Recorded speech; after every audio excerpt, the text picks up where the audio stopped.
Beri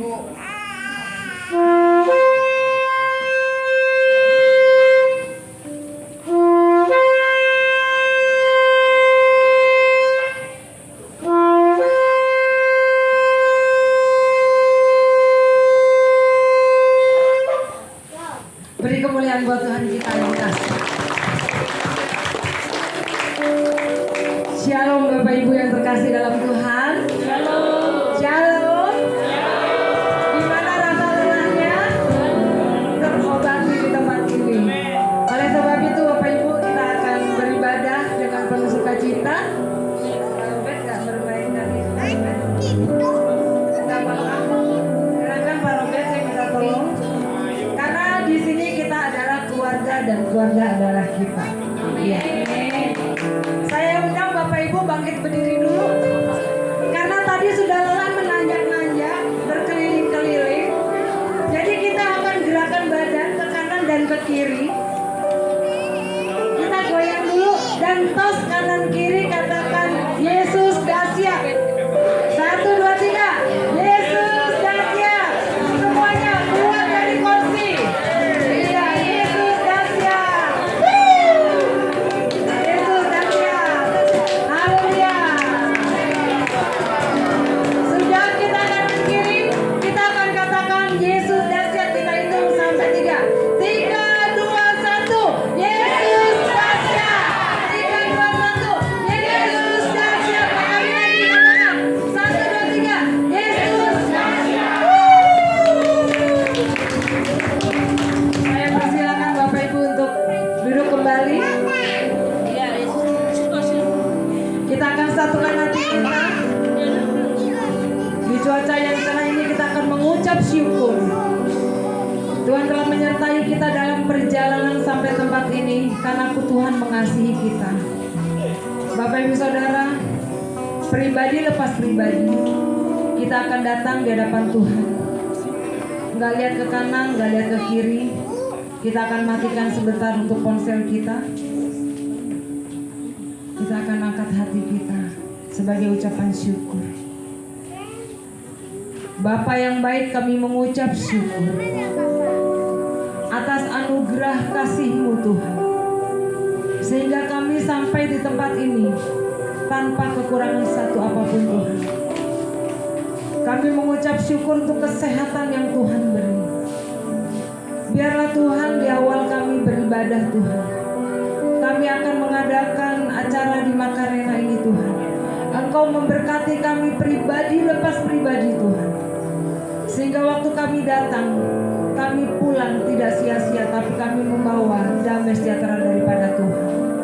Engkau urapi ruangan ini Tuhan, sucikan dan kuduskan setiap ruangan kamar-kamar yang akan kami pakai. Sucikan dan kuduskan oleh kuasa darah-Mu Tuhan. Karena kami percaya di mana Kau berada Tuhan, di situ nama-Mu kami permuliakan. Terima kasih Tuhan. Biarlah siang hari ini kami mau bersepakat bersatu hati Tuhan. Kami mau menyenangkan hati-Mu. Kami mau bersorak-sorai bagi Tuhan. Terima kasih Tuhan. Hari ini Tuhan, tepatnya di hari Jumat ini Tuhan, Engkau berkorban bagi kami. Engkau yang mengampuni setiap dosa kami Tuhan. Engkau yang menyembuhkan sakit penyakit kami di kayu salib Tuhan. Oleh sebab itu Tuhan, kami hanya bisa katakan terima kasih Tuhan. Setiap kita katakan terima kasih Tuhan. Pengorbanan-Mu di kayu salib untuk menebus dosa kami Tuhan. Oleh sebab itu Tuhan, biarlah kami boleh mengucap syukur. Karena Engkau dahsyat. Kami telah melihat kasih-Mu yang luar biasa Tuhan. Kami telah melihat penderitaan-Mu bagi kami Tuhan Yesus. Terima kasih Tuhan. Haleluya. Telah kulihat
Kuasa darah Yesus yang sempurna menyembuhkan sakit penyakit kita, mengampuni dosa kita, mengangkat beban hidup kita yang terlalu berat.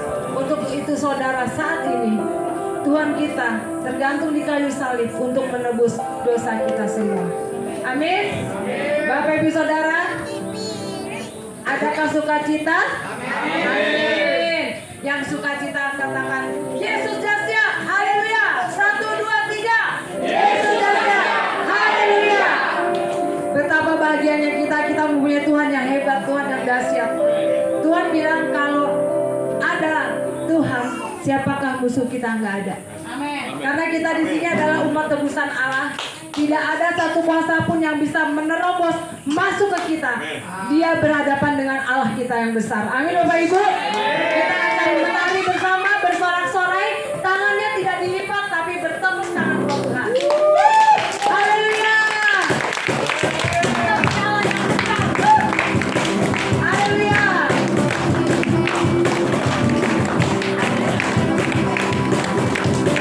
Haleluya. Berkuasa. Hidup ini sudah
bangga coba. Kita punya Bapak yang hebat, yang kuat, yang perkasa. Nggak ada yang nandingin dia. Kita harus bangga. Oleh sebab itu, pagi hari ini, siang hari ini, saya ingatnya masih pagi aja. Kita akan duduk tetap dalam hadirat Tuhan.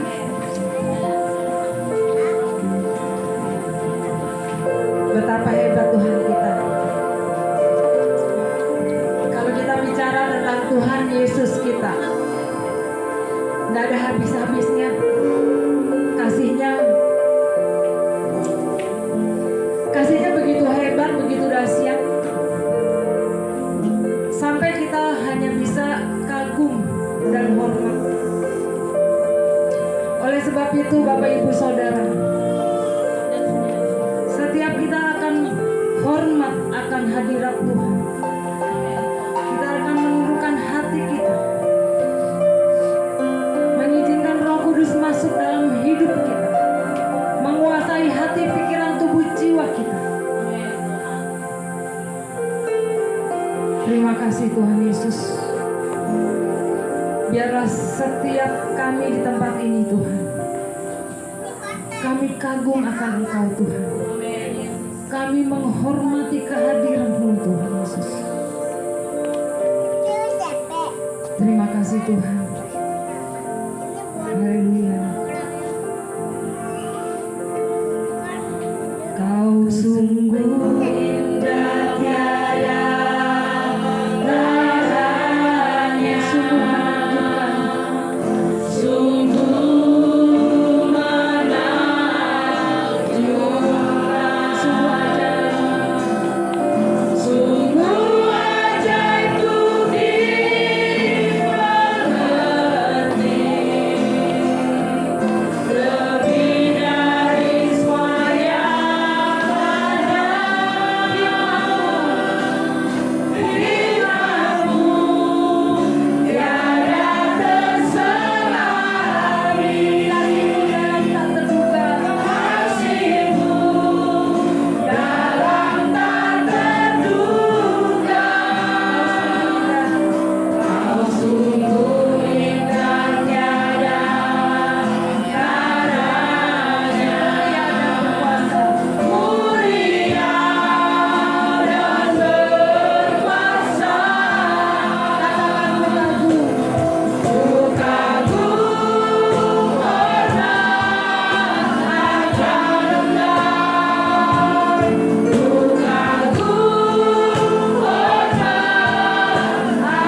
karya-mu Tuhan Yesus, yang hari ini umat-Mu di seluruh dunia memperingati merayakannya.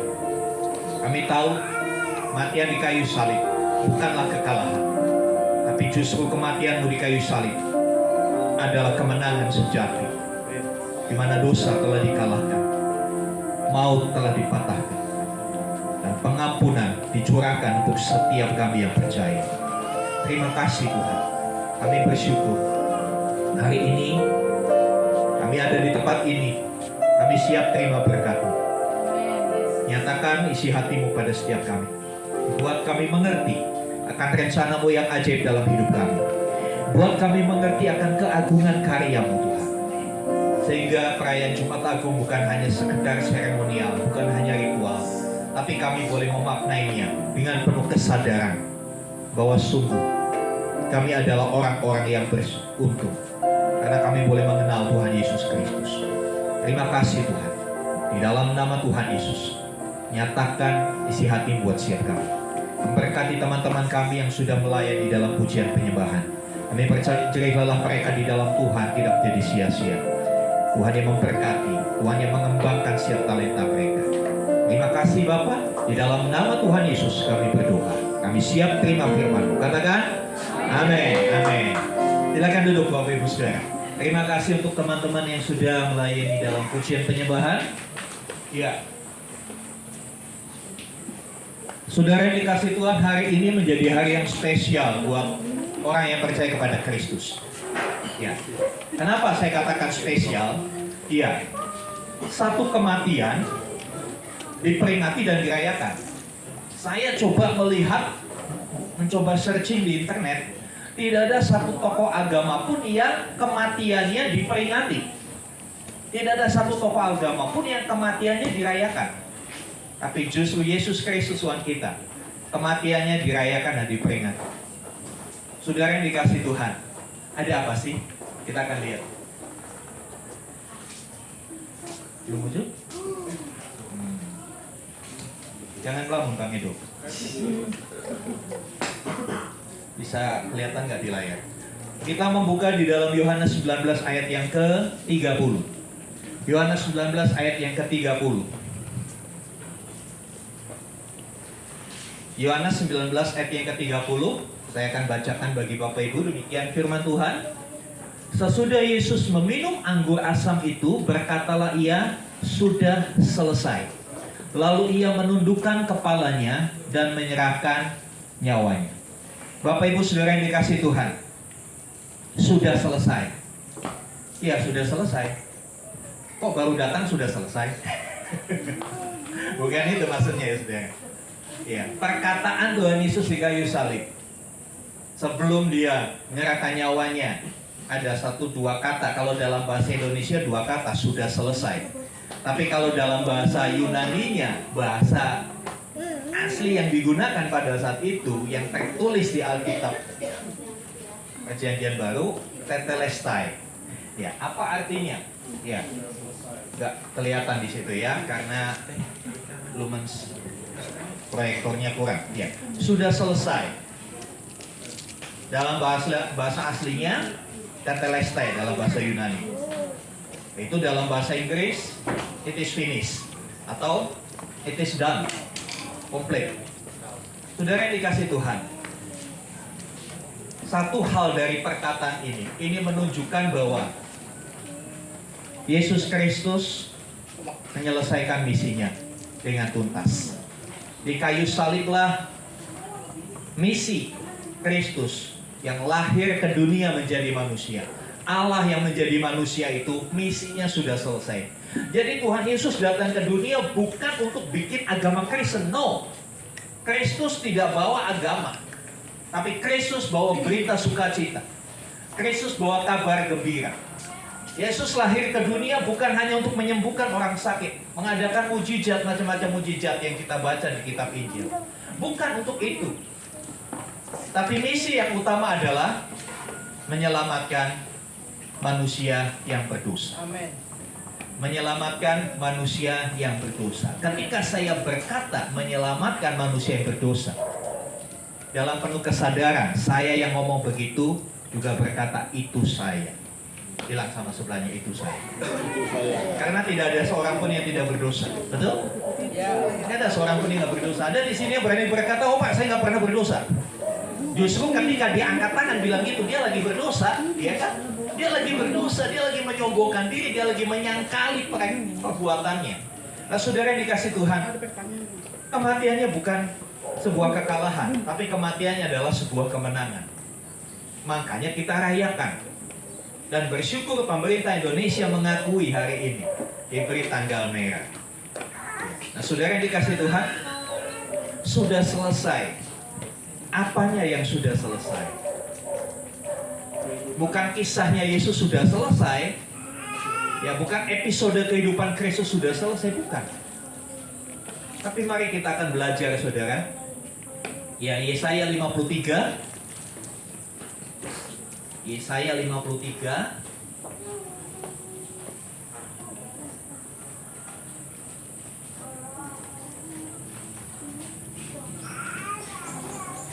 ayat 4 dan ayat 3 dan 4.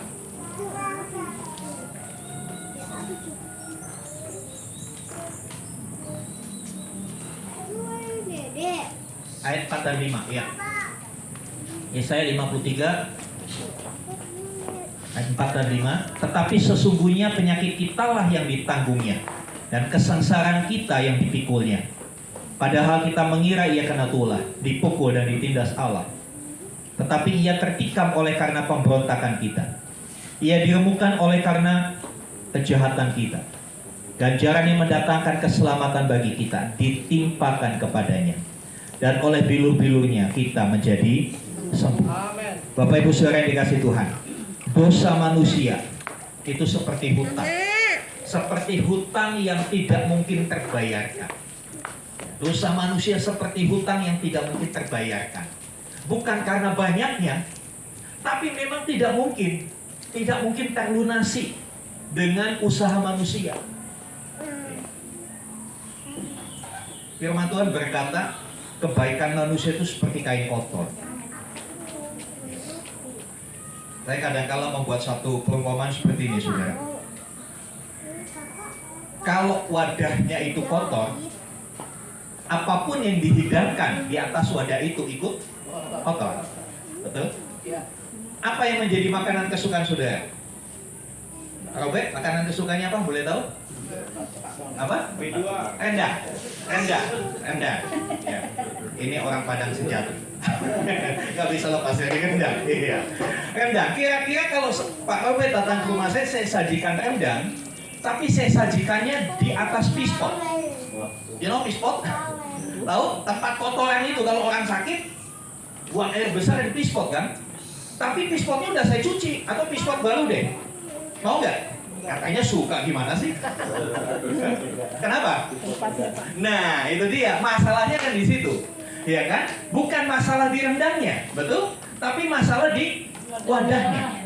Makanya kenapa Alkitab mengajarkan bahwa amal ibadah manusia, kebaikan manusia tidak bisa menyelesaikan dosanya. Yes. Itu sama seperti itu. Bukan masalah kebaikannya nggak berlaku, bukan. Tapi tempatnya ini loh, hidup kitanya ini loh. Wadahnya itu kayak pispot. Walaupun itu pispot baru masih segelan. Karena apa? Asumsi kita, udah jijik ya kan? Udah jijik dulu. Nah itu yang kadang-kala kita buat di hadapan Tuhan. Kita berpikir dengan kebaikan saya, dengan amal baik saya, nolong orang banyak, Tuhan berkenan sama hidup kita. Enggak. Sekali lagi bukan masalah kebaikannya yang salah, tapi hidup kitanya yang masih kotor. Hidup kitanya yang seperti pispot. Anggaplah dosa itu kotoran. Kalau kita berdosa berarti hidup kita kotor. Tidak mungkin sesuatu yang baik tersaji di atas wadah yang kotor. Nah, saudara yang dikasih Tuhan, makanya manusia tidak bisa menyelesaikan hutang dosanya di hadapan Tuhan dengan usahanya sendiri. Dengan usahanya sendiri nggak bisa. Kenapa? Kita udah kotor, kita udah ya seperti pispot. Caranya gimana? Pispotnya dulu yang dibereskan, diganti dulu, betul nggak? Ya. Diganti dulu pispotnya dengan piring. Mungkin piring beling yang biasa aja, tapi it's lebih better, lebih baik itu daripada ditaruh di hidup kitanya dulu yang dibereskan. Dan itu yang Tuhan Yesus kerjakan di atas kayu salib yang kita peringati pada hari ini. Penyalibannya, di salib itu ada pertukaran. Hukuman ditukar dengan anugerah. Sakit penyakit ditukar dengan kesembuhan. Kehancuran ditukar dengan pemulihan. Kita yang harusnya tergantung di atas kayu salib karena dosa-dosa kita. Karena jelas, semua agama mengakui setiap dosa ada konsekuensinya. Betul? Semua dosa ada konsekuensinya. Ya, apalagi agama-agama Abrahamik, ya, Yahudi, Islam, Kristen. Semua mengakui bahwa dosa itu nanti berujung di sono, gitu kan? Sekarang nggak ngalamin mungkin, tapi nanti. Nah, saudara yang dikasih Tuhan, Kristus menyelesaikan masalah dosa dengan apa? Menyediakan dirinya menjadi pengganti, substitusi, kita diganti. Kalau misalnya saudara punya hutang, anggap aja hutangnya nggak gede-gede amat, 5 miliar lah. Di Manurung punya hutang 5 miliar. Berapa tahun kira-kira bisa dicicil? Seumur hidup. Mungkin bukan cuma seumur hidup, sampai generasi anaknya Elo belum kelar. Iya kan? Kecuali Elo jadi CEO gitu ya. Tapi kalau CEO-nya CEO pentol, pabrik cilok ya nggak mungkin juga. Saudara yang dikasih Tuhan, kalau kita mau hitung berapa banyak dosa kita, dikonversikan dengan umur kita hari ini, ya pastinya semakin tua kita semakin banyak dosanya. Betul? Ya kan? Tidak terbayarkan. Kalau paruh di Manurung tadi saya katakan hutang 5 miliar, ya udah pusing. Jual rumah, jual apapun, jual ginjal pun belum tentu kebayar. Tapi tiba-tiba ada seorang berkata begini, "Lek, hutangmu berapa?" 5 miliar. 5 miliar, oke, aku bayarin ya. Bayar, nih, dikasih. Surat hutangnya lunas. Kira-kira apa yang akan Bapak lakukan buat orang itu? Disuruh apapun mau kan? Itu yang Yesus lakukan buat setiap kita, saudara. Dia berkata, aku bayar lunas dosamu hari ini. Dia berkata sudah selesai. Tetelestai dalam bahasa aslinya, bahasa Yunani, itu juga berarti seperti saudara yang punya cicilan KPR BPN, cicilan terakhir bulan ini. Lalu apa yang terjadi? BPN akan keluarkan surat, sertifikatmu akan dibalikin, ya kan? Lalu dikasih surat lunas, sudah dibayar. Amin. Itu yang Yesus lakukan buat dosa kita. Amin. Kita tidak perlu lagi melakukan apapun. Yang harus kita lakukan hanya berkata, ya Tuhan, aku terima. Aku terima apa yang sudah Kau lakukan buat hidupku. Aku percaya Kau sudah membayar lunas hutang. Amin. Saudara yang dikasih Tuhan. Ya, Kolose 2 ayat yang ke-13 dan 14. Kolose 2 ayat 13 dan 14, firman Tuhan berkata seperti ini, saudara. Kolose 2 ayat 13-14. Kamu juga meskipun dahulu kamu mati oleh pelanggaranmu dan oleh karena tidak disunat secara lahiriah, tetapi dihidupkan oleh Allah bersama-sama dengan Dia sesudah Ia mengampuni segala pelanggaran kita dengan menghapuskan surat hutang yang oleh ketentuan-ketentuan hukum mendakwa dan mengancam kita,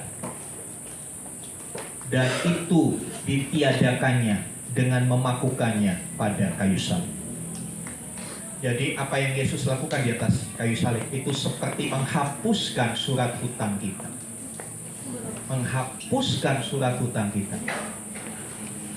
Dia menyelamatkan kita. Bukan pada saat kita benar. Bukan pada saat kita sudah banyak berbuat baik. Tapi Dia menyelamatkan kita ketika kita masih berdosa. Bagian kita hanya mempercayai Dia. Yes. Seperti tadi, seorang yang melunasi hutang paruh, ketika sertifikat yang surat yang berisi hutangnya sudah lunas diterima, maka hutangnya saat itu juga lunas, nggak ada tagihan lagi. Ketika dosamu dan dosaku diselesaikan oleh Tuhan Yesus, tidak ada tuntutan lagi atas dosa. Itu yang Kristus lakukan di atas kayu salib. Mengapa Jumat Agung menjadi satu peristiwa momen yang perlu kita peringati, perlu dirayakan gereja Tuhan, untuk kita mengingat apa yang Dia sudah lakukan buat hidup kita. Kira-kira kalau sudah Dia lakukan itu buat hidup kita, ya, selanjutnya apa yang harus kita lakukan, saudara? Ya, ketika Yesus berkata sudah selesai, itu artinya tidak ada lagi urusan hutang. Itu artinya sudah dibayar semua, sudah dianggap tidak punya hutang. Karena itu, jangan hidup terus-menerus dalam kesalahan. Banyak orang yang hari-hari ini mengutuki dirinya, aku memang dari dulu begini, karakterku dari dulu memang begini. Jangan hidup lagi dengan perasaan bersalah seperti itu. Dia sudah menyelesaikan. Amin. Walaupun dosamu semerah kirmis, Dia putihkan seputih salju. Sekalipun mungkin di sini ada seorang pembunuh, Tuhan ampuni nggak? Ampuni. Mungkin seorang pemerkosa, diampuni nggak? Diampuni. Tapi konsekuensi di dunia tetap berjalan, kan? Hukum di dunia tetap berjalan. Tapi hubungan kita dengan Allah, kita tahu bahwa Allah itu kudus, Tuhan itu maha suci, Dia tidak bisa disekutukan dengan dosa. Artinya apa? Satu dosa kecil pun itu sudah cukup memisahkan kita dari Tuhan. Kita yang terpisah itu seperti dua pihak yang sedang bertengkar, diperdamaikan melalui karya Kristus di kayu salib. Ketika Dia merentangkan tangannya direntangkan di atas kayu salib. Satu sisi Dia menggandeng tangan manusia yang berdosa, dan tangan yang satu menggandeng tangan Tuhan yang Maha Kudus, dipersatukan melalui kematiannya. Bagi kita yang sudah menerima anugerah ini, sudah sepantasnya kita bersyukur. Dengan cara apa? Ya, terima pengampunan Tuhan sebagai anugerah. Sadar bahwa itu anugerah. Sadar itu kita dengan usaha kita sampai kapanpun tidak akan pernah bisa. Hanya karena Tuhan yang bermurah hati, Dia sudah selesaikan itu bagi kita. Nah, kalau udah nggak punya utang, utangnya udah dihapuskan, jangan bikin hutang lagi, betul? Ya, betul. Kalau sudah dilunasi 5 miliar, jangan ngutang lagi, gitu loh maksudnya, saudara. Artinya ketika hidup kita sudah diampuni oleh Tuhan, pergi dan jangan berbuat dosa lagi. Kristus tidak akan mungkin disalibkan kedua kali, ketiga kali, atau keempat kali. Sekali saja Dia selesaikan bagi kita. Dan kata tetelestai dalam tensis bahasa Yunani itu pakai tensis perfect indikatif pasif. Apa artinya tensis itu? Artinya pekerjaan itu sudah dilakukan dengan sempurna.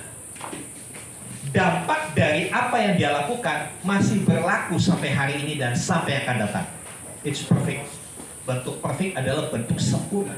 Yang Yesus lakukan begitu sempurna. Dulu Dia lakukan, berlaku sampai hari ini, sampai besok pun Dia akan terus berlaku. Bagian kita yang sudah dihapus surat hutangnya, jangan bikin hutang baru. Bilang sama sebelah, jangan bikin hutang baru ya. Jangan bikin dosa baru. Yang lalu sudah diselesaikan Tuhan, gak usah bikin lagi. Berapa banyak orang Kristen gak ngerti kebenaran ini, akhirnya dia pikir, ya nanti Tuhan Yesus ampuni saya. Ya jadi dia lagunya, jatuh bangun aku dalam dosa. Nah, saudara dikasih Tuhan, biarlah kita tangkap kebenaran ini dan kita benar-benar tidak berbuat dosa lagi. Setelah Dia selesaikan surat hutang kita, selanjutnya yang Dia lakukan, Roma 6 ayat yang ke-6. Roma 6 ayat yang ke-6.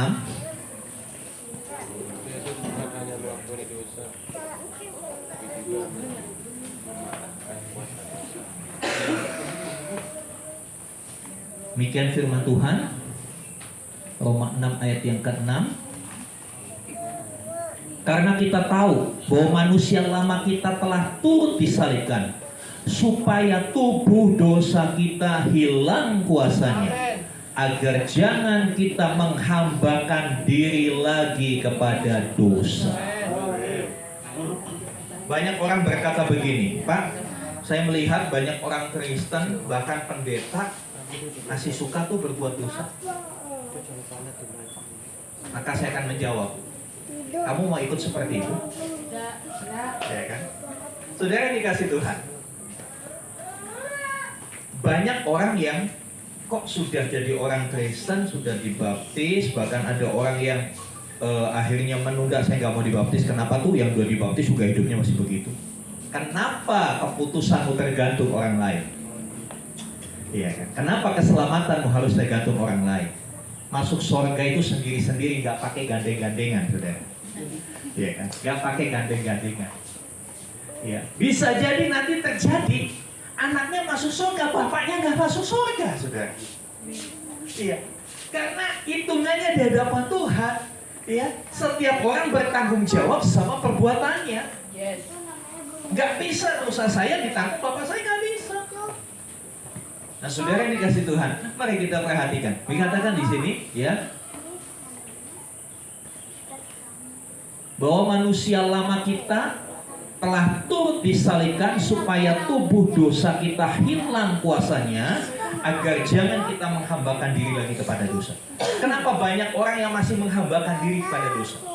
Artinya menghambakan diri itu masih punya kebiasaan dosa yang belum bisa lepas. Mengapa? Dia nggak sadar bahwa dirinya sudah dimerdekakan. Ya, saudara yang dikasih Tuhan, Yesus bukan hanya mengampuni dosa, tetapi dia juga mematahkan kuasa dosa. Apa artinya mematahkan kuasa dosa? Artinya dosa tidak berhak menguasai hidup orang itu.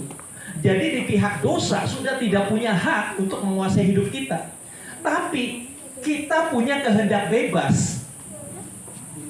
Kali lagi saya ulangi, dosa nggak bisa mendikte hidup kita lagi. Tapi kita bebas, kita masih melakukan itu bisa. Bukan berarti orang yang percaya kepada Yesus lalu udah nggak bisa berbuat dosa, masih bisa. Cuma seharusnya dia tidak memilih untuk berbuat dosa. Dia tidak memilih untuk berbuat dosa. Dosa nggak bisa berkuasa lagi. Tapi kitanya kalau dekat-dekat sama dia, udah dia menguasai lagi. Sama seperti negara Indonesia waktu 17 Agustus 1945. Ketika dinyatakan proklamasi, kami bangsa Indonesia, dengan ini menyatakan kemerdekaan Indonesia. Hal-hal yang mengenai pemindahan kekuasaan dilaksanakan dengan seksama dan dalam tempo yang sesingkat-singkatnya. 17 Agustus 1945. Ketika proklamasi itu dibacakan,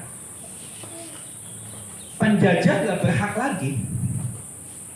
Penjajah nggak berhak. Dia mencoba masuk, tapi kan bangsa kita melawan, betul?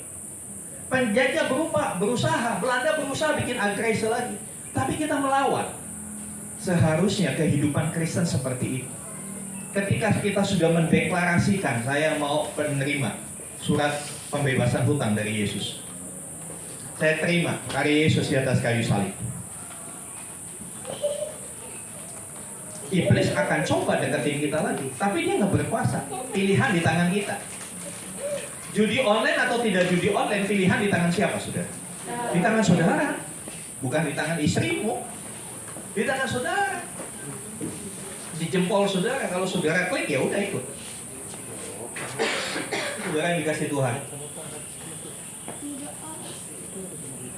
Itu gambarannya seperti seorang yang dipenjara bertahun-tahun. Seseorang dipenjara bertahun-tahun. Saking lamanya di penjara, dia nyaman dengan kondisi penjara. Ya, orang yang di penjara hari pertama, kedua, ya seminggu pertama nggak bisa tidur. Ada di sini pernah di penjara? Mau panggil untuk kasih kesaksian? Gak ada ya. Tapi saya pernah pelayanan ke penjara. Saya tahu kondisi lapas itu seperti apa. Kasurnya tipis. Nggak ada selimut kalau nggak dibawa dari rumah. Suasananya nggak enak. Pada waktu awal, seorang terpidana tidak nyaman. Tapi karena itu tiap hari, setahun, 2 tahun, 3 tahun, setelah 3 tahun ke atas, dia nyaman di sel itu. Dia nyaman di tempat itu. Ketika mungkin sudah 10-15 tahun, dia dinyatakan bebas. Pintu penjara akan dibuka, silakan keluar. Tapi dia tetap di situ, nggak mau keluar. Karena apa? Terlalu sudah terlanjur nyaman. Nah, ini masalahnya, saudara. Banyak orang Kristen yang sudah terlanjur nyaman dengan dosa. Banyak orang yang sudah terlanjur nyaman dengan bohong. Jadi menjadi orang Kristen yang tetap bohongnya nggak hilang-hilang. Udah nyaman sih. Padahal bohong nggak menguasai dia. Dia memilih untuk berbohong. Bisa mengerti, saudara? Makanya jadi orang Kristen jangan dikit-dikit nyalain setan, dikit-dikit nyalain setan. Ya, di gereja ngantuk setan ditengking. Oh, ngantuk pergi. Nggak ada oh, ngantuk. Saudara, kamu tidur jam 3 ya jam 7 ya ngantuk. Setan disalahin, nanti setan protes sama Bapak di surga. Gua gak ngapa-ngapain dituduh. Itu orang karismatik kadang-kadang kebablasannya begitu. Dikit-dikit setan. Padahal lu yang bikin sendiri, lu yang mau sama dosa. Kenapa kita berdosa? Tubuh kita sudah terlalu sering melakukan dosa. Akhirnya itu jadi kebiasaan. Sama seperti orang bohong. Coba kita ingat masa lalu, kita bernostalgia sejenak. Pertama kali kita bohong umur berapa? Pertama kali pengalaman bohong pertama rasanya gimana? Dosa. Deg-degan, betul nggak? Deg-degan, takut ketahuan. Mulutnya juga gemetar mau bohong. Tapi sekarang gimana kalau bohong? Wah, udah S3 bohong. Udah jago banget. Makanya saya bilang sama anak-anak muda, kalian boleh berbohong asal nggak ketahuan Tuhan. Nggak bisa. Ya, boleh berbohong asal nggak ketahuan Tuhan deh. Ya mungkin papa mamamu gampang dibohongi, apalagi anak zaman sekarang kan lebih jago. Tapi Tuhan gak pernah bisa dipermainkan. Orang yang sudah terbiasa dengan bohong, kayaknya kalau sehari nggak bohong itu kepalanya langsung migrain, sudah pusing. Nah, itu yang Tuhan Yesus kerjakan di atas kayu salib. Dia mematahkan kuasa dosa, supaya dosa itu tidak berkuasa lagi atas tubuhmu. Tapi tetap ada bagian kita. Bagian kita menjauhlah dari dosa. Menjauhlah dari dosa. Kalau dulu sebelum saudara menjadi anak Tuhan, hobimu berjudi. Setelah berdosa, tinggalkan komunitas itu. Masuk dalam komunitas yang baru.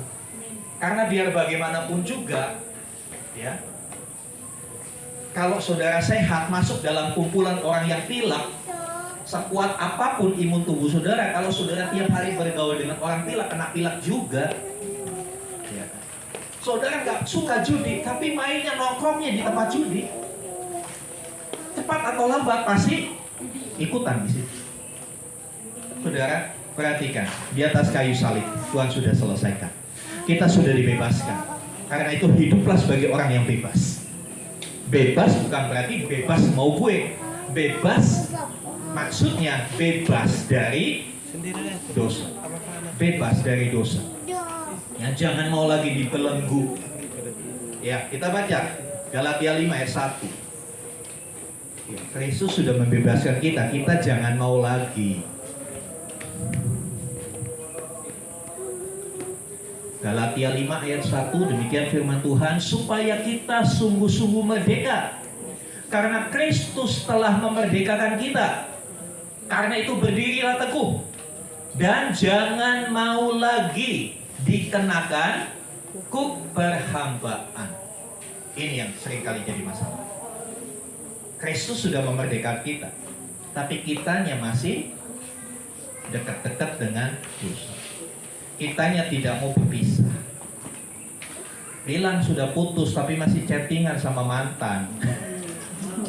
Jangan begitu ya saudara. Ya, jangan begitu ya. Buanglah pada tempat, buanglah sampah pada tempatnya. Buanglah mantan pada temannya. Bapak Ibu saudara yang dikasih Tuhan. Selanjutnya saudara yang dikasih Tuhan. Ibrani 10 ayat 19 dan 20. Ibrani 10 ayat 19 dan 20. Demikian firman Tuhan.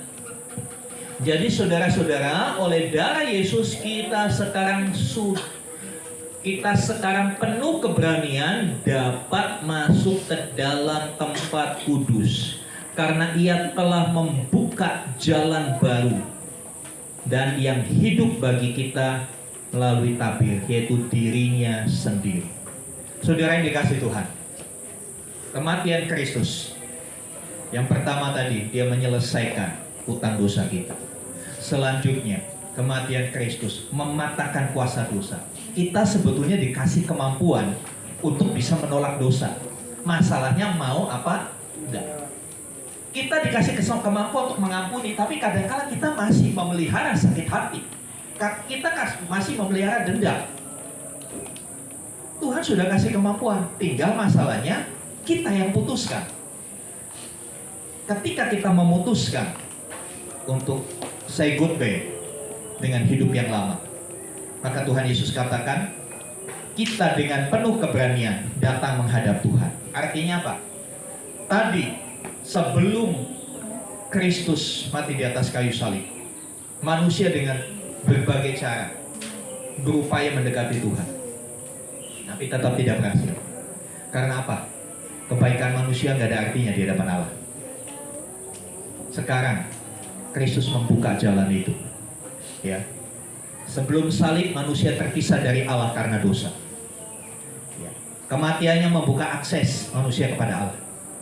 Hanya Ibrani katakan dengan penuh keberanian kita datang ke tahta Allah. Ini yang Tuhan Yesus lakukan dengan kematiannya di atas kayu salib. Ada satu peristiwa supranatural pada waktu itu ketika Tuhan Yesus disalib. Ada gempa bumi dan di bait Allah. Bait Allah itu tempat ibadah pada waktu itu. Ada ruang kudus, ruang maha kudus.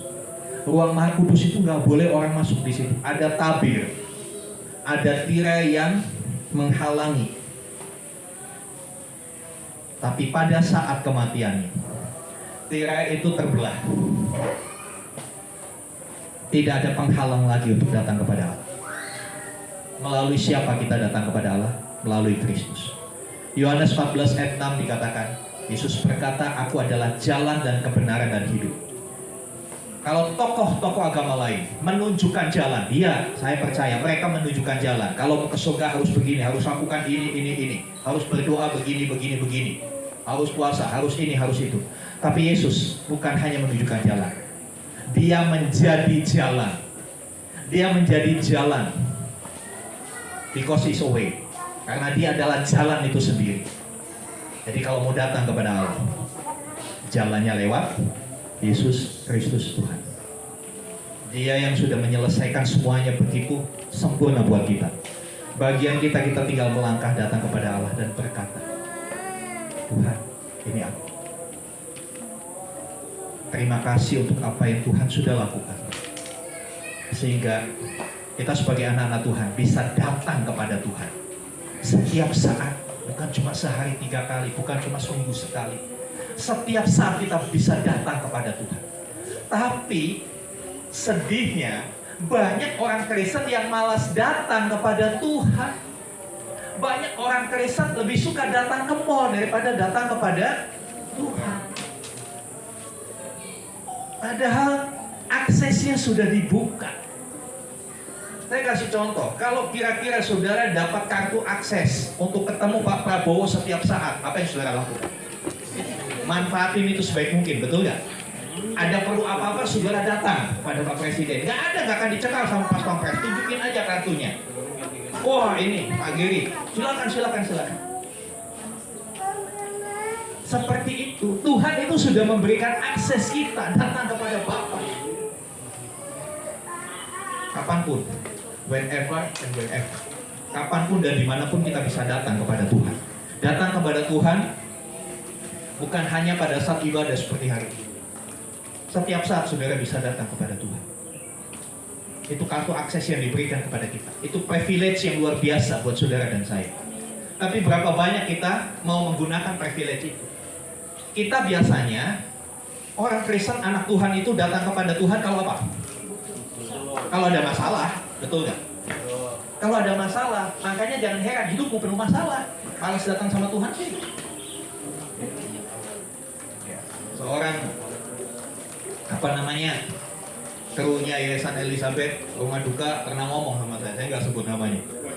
Iya heran Pak, banyak orang mati hari Minggu Pak katanya. Kenapa ya Pak banyak orang mati hari Minggu? Ya saya jawabannya gampang. Ya dipanggil ibadah nggak mau datang, dipanggil Tuhan. Jadi kalau dipanggil ibadah datang saudara, supaya nggak dipanggil Tuhan. Betul nggak Pak Bayas? Ya, kadang-kala akses sudah diberikan, tapi kitanya lebih milih dunia dengan berbagai alasan. Sibuklah, kerjalah, inilah itulah. Lu kerja hari Minggu juga kagak kaya-kaya. Bener apa betul saudara? Iya kan, saudara kerja hari Minggu juga nggak kaya-kaya. Yang ada malah kecapean. Saudara, saya tuh mau ajak di momen Jumat Agung ini, yuk manfaatkan akses itu. Yuk manfaatkan privilege-mu sebagai anak Tuhan. Kita sama Bapak kita di dunia aja, kita sering datang, Pak minta ini, Pak minta itu. Saudara, salib membuka jalan, membuka akses kita pada Bapa di surga. Saudara yang dikasih Tuhan, sudah selesai. Hutang dosa kita lunas, kuasa dosa sudah dipatahkan, tapi tetap pilihan ada di kita. Ya kan, kita ambil keputusan. Kita mau berhenti berbuat dosa, atau kita masih suka. Repotnya banyak orang yang masih suka berdosa. Ya sudah kalau masih suka. Ya. Saudara yang dikasih Tuhan, dan yang luar biasa, kita dikasih privilege, akses kepada Bapa, kapanpun, dimanapun. Nggak perlu pakai aturan yang macam-macam. Kalau kita melihat dari kepercayaan-kepercayaan lain kan, kalau datang kepada apa harus datang kepada Tuhannya harus bawa harus pakai sesajen banyak, ya kan? Kalau sesajennya kurang, nggak diterima. Ya kan? Tapi apa yang disyaratkan Tuhan untuk kita datang kepada Dia? Ya kita membawa hati kita, kita bawa hidup kita. Kapanpun, kapanpun. Nggak harus jam 5 pagi. Ya.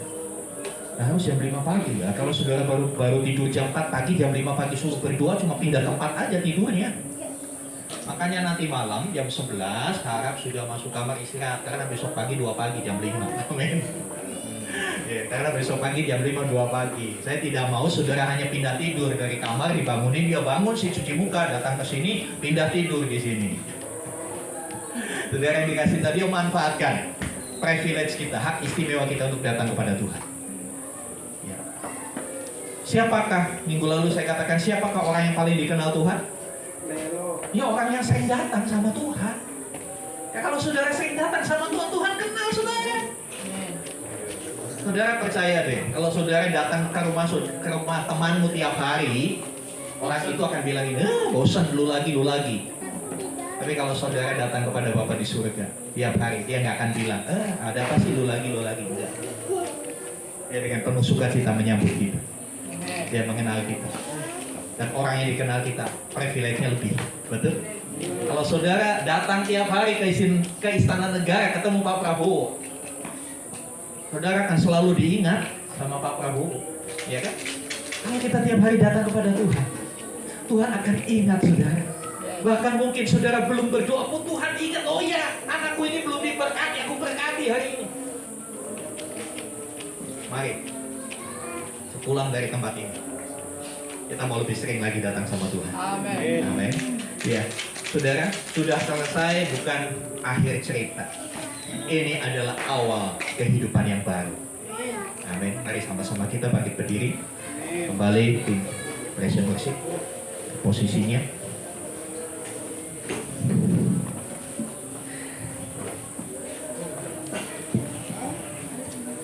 Haleluya, haleluya. Haleluya. Sebentar kita akan masuk dalam perjamuan kudus.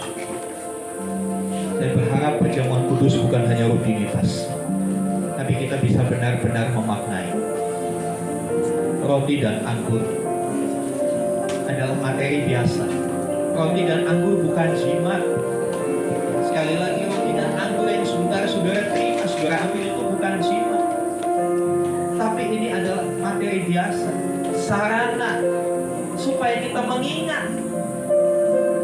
supaya kita disegarkan lagi, diingatkan lagi, oh ternyata yang Yesus lakukan buat saya luar biasa. Tubuhnya dihabisi, darahnya sampai tetes terakhir dicurahkan untuk menebus dosamu dan dosaku. Saudara tahu Tuhan Yesus memikul salib. Fakta sejarah mengatakan memang salib itu gak terlalu berat, sekitar 50 kilo. 50 kilo, dan dari tempat dia diadili sampai Bukit Golgota hanya sekitar 1 kilometer, tapi cukup naik. Mungkin bagi beberapa bapak-bapak kecil itu 50 kilo jadi pikul saya 1 kilometer. Tapi saudara perlu ingat, dari tengah malam Tuhan Yesus ditangkap, dia disiksa, dia dicambuk 39 kali. Dan cambuknya itu bukan cambuk biasa, cambuk yang ujungnya seperti mata kail, mata pancing. Setiap kali cambuk itu tertancap di kulitnya dan ditarik, terkoyaklah kulit dan dagingnya. Darahnya habis, dia capek.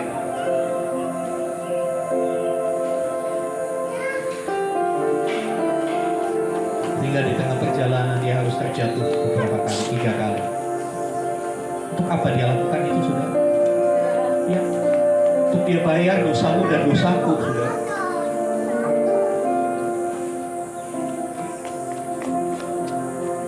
Dia lakukan itu supaya kita yang kadang-kala masih keras hati, kita yang kadang-kala masih ceroboh dalam perkataan kita yang masih benci, masih dendam, masih punya pikiran jahat, kita beroleh pengampunan dari hal-hal itu. Haleluya. Kanaikan pujian tadi telah kulihat bukti kasih, bukti kasih-Mu. Kau menderita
dan bertobatlah kepada Tuhan.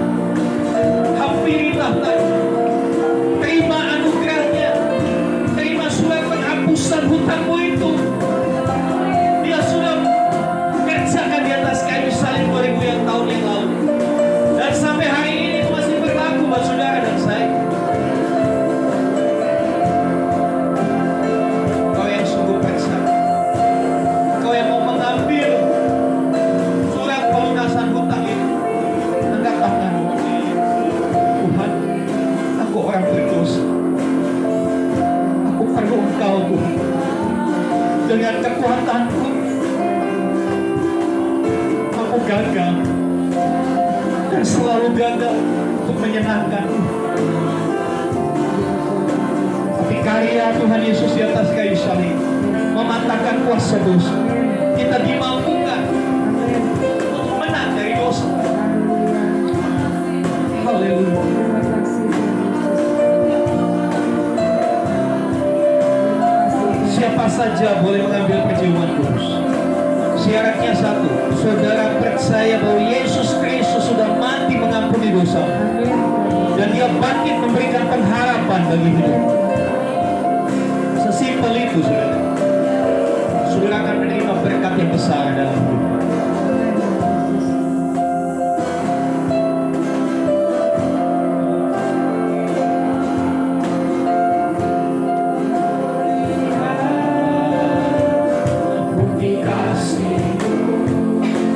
Sudah bagus.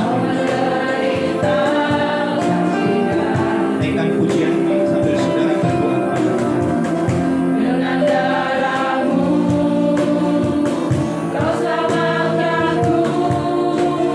Kini ku hidup menyenangkanmu. Terlalu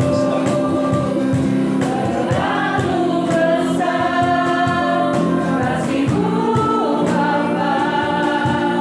Pengorbanan yang kau berikan bagiku terlalu mahal.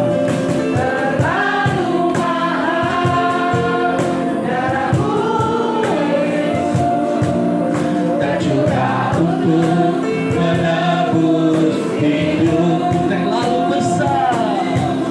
Terlalu besar kasih-Mu Bapa. Pengorbanan yang kau berikan bagiku terlalu mahal. Darah-Mu Yesus tercurah untuk menebus hidupku. Tercurah untuk menebus hidupku. Tercurah untuk menebus hidupku. Haleluya, haleluya. Terima kasih Tuhan Yesus. Di tengah-tengah kami ada roti dan anggur. Ini adalah buatan tangan manusia. Sebab itu kuduskan, sucikan ya Tuhan. Boleh menjadi sarana untuk kami boleh mengingat, memaknai apa yang hari ini kami peringati. Kematian Yesus Kristus di atas kayu salib. Bukan kekalahan, tapi kemenangan, keberhasilan, ketuntasan misinya. Sehingga setiap kami yang percaya kepada karya Kristus diselamatkan. Amin Tuhan Yesus. Suci kuduskan materi ini ketika kami mengambilnya. Kami peroleh kekuatan untuk kami berkata tidak terhadap dosa. Untuk kami tidak lagi diperbudak oleh dosa dan hawa nafsu.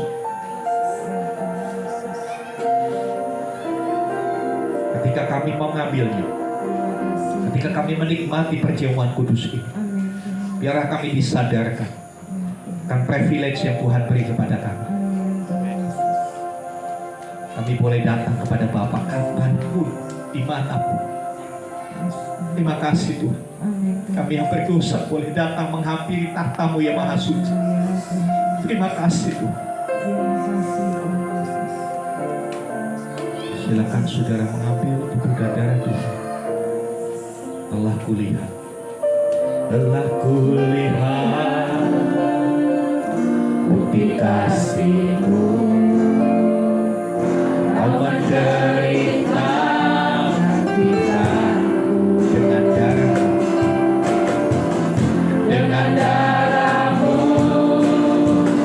Kau selamatkanku, diriku hidup menyenangkan-Mu. Terlalu besar kasih-Mu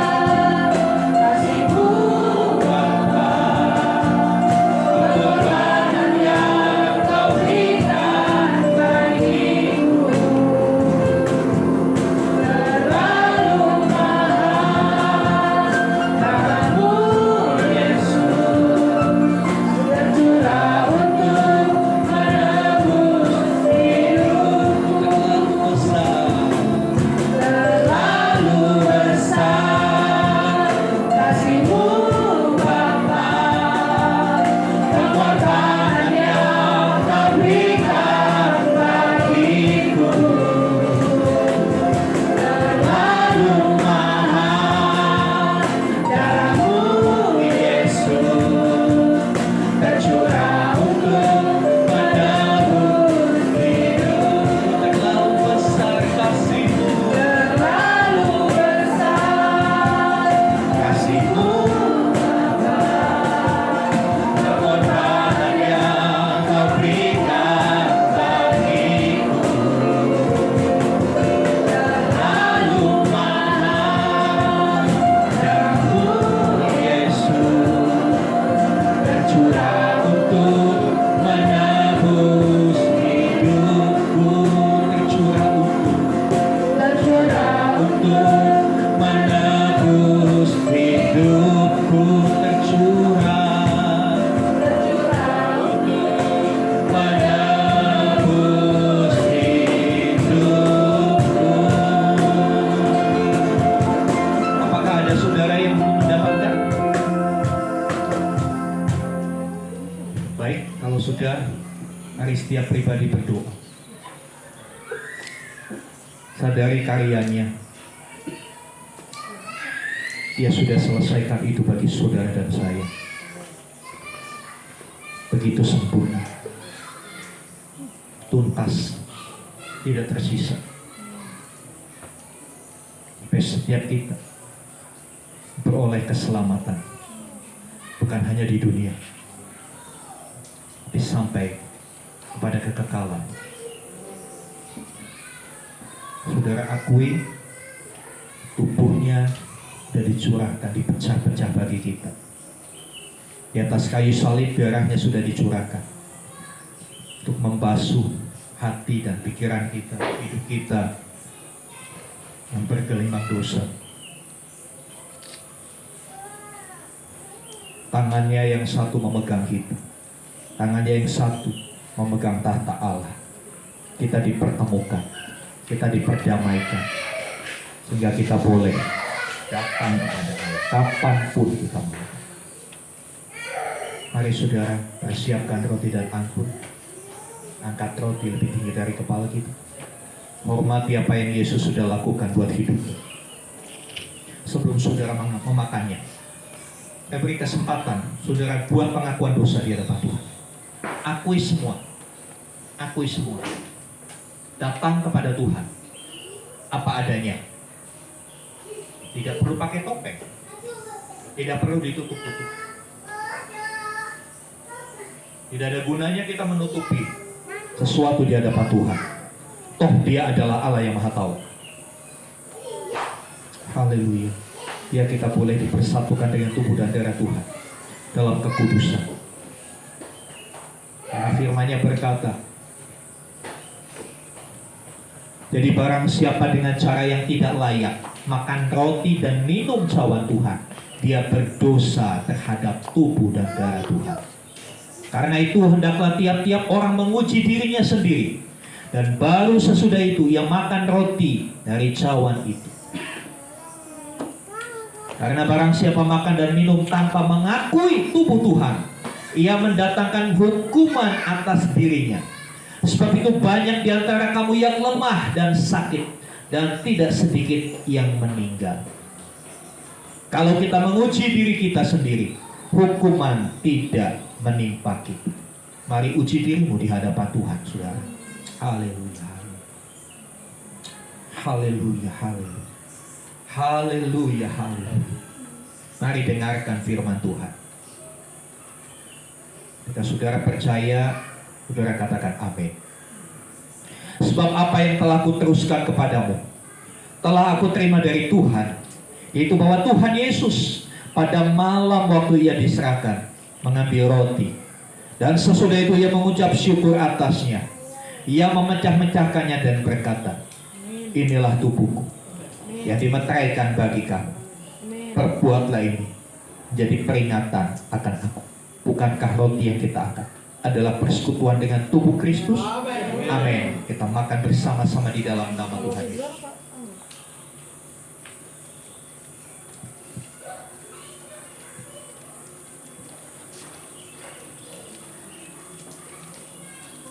Haleluya. Haleluya. Terima kasih untuk tubuhmu yang sudah dihancurkan bagi kami. Tubuh yang penuh luka, penuh lebam, penuh sayatan. Tangan yang berlubang paku, kepala yang bermahkota duri, lambungmu yang ditikam karena pelanggaran kamu. Terima kasih Tuhan Yesus, Kau sudah membayar lunas kami. Mari angkat cawan anggur. Dengarkan firman Tuhan. Demikian juga yang mengambil cawan sesudah makan, lalu berkata, cawan ini adalah perjanjian baru yang dimeteraikan oleh darahku. Perbuatlah ini setiap kali kamu meminumnya, menjadi peringatan akan aku. Bukankah cawan anggur yang kita angkat adalah persekutuan dengan darah Kristus? Amin. Kita minum bersama-sama di dalam nama Tuhan Yesus.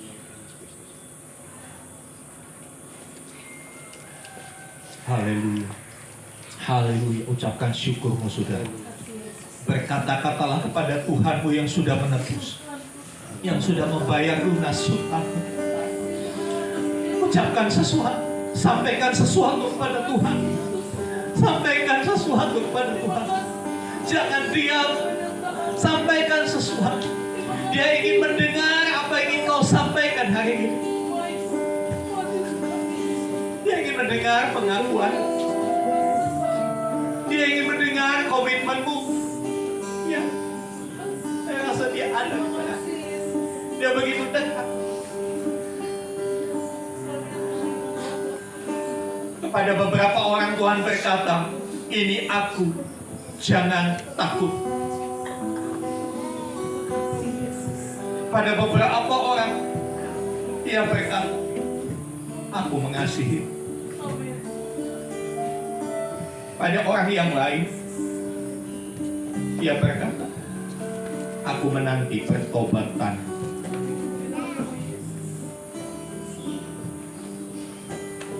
Kira panas katakanmu, kira panas katakanmu, kira panas katakanmu. Dia ada begitu dekat denganmu. Dia ada begitu dekat. Kira panas katakanmu, kira panas.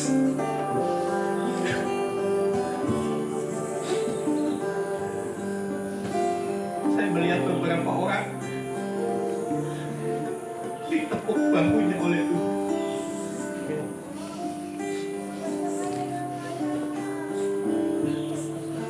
Beberapa orang Tuhan menumpangkan tangannya di atas kepala. Mereka asik kata bayas. Inakara pasik kata bayas. Inakara pasik.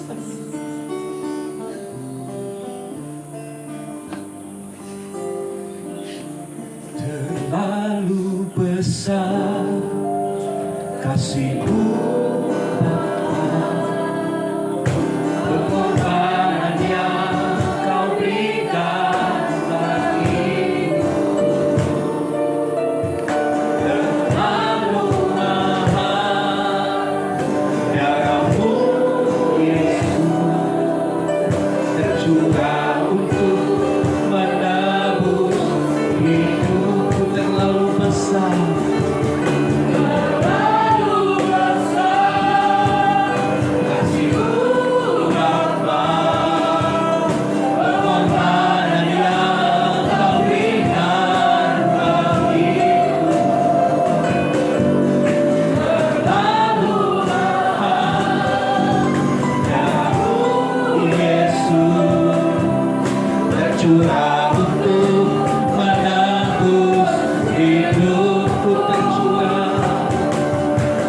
tercurah untuk menebus hidupku,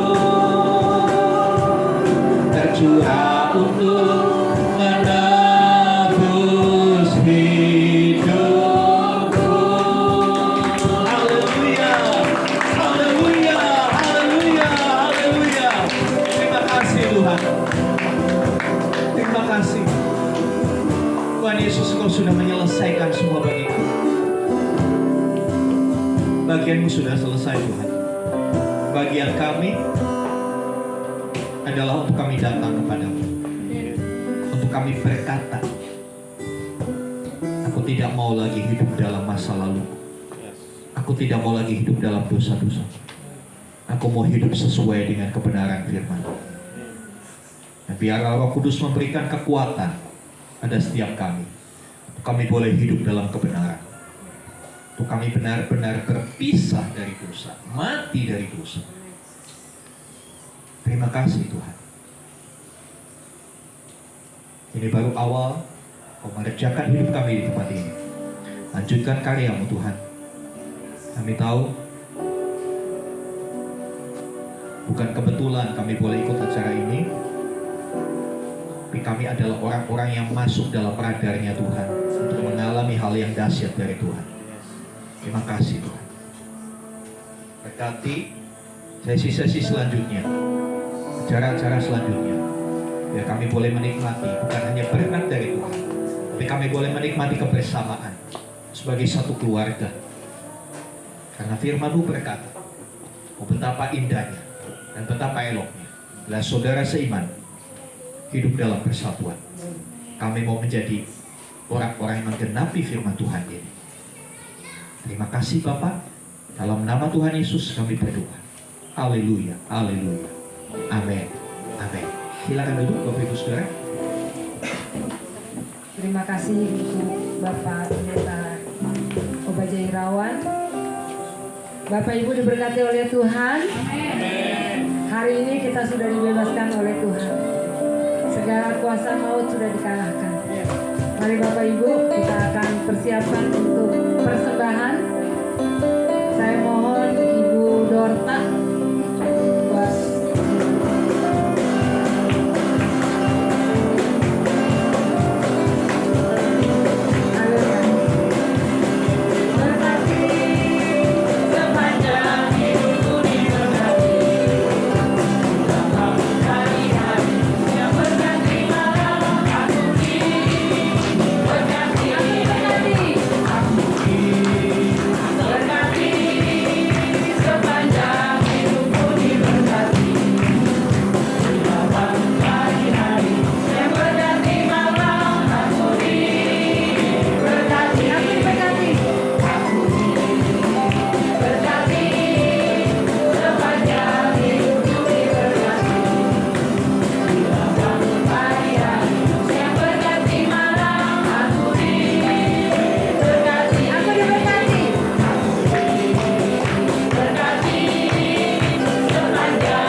kita bersatu dalam doa.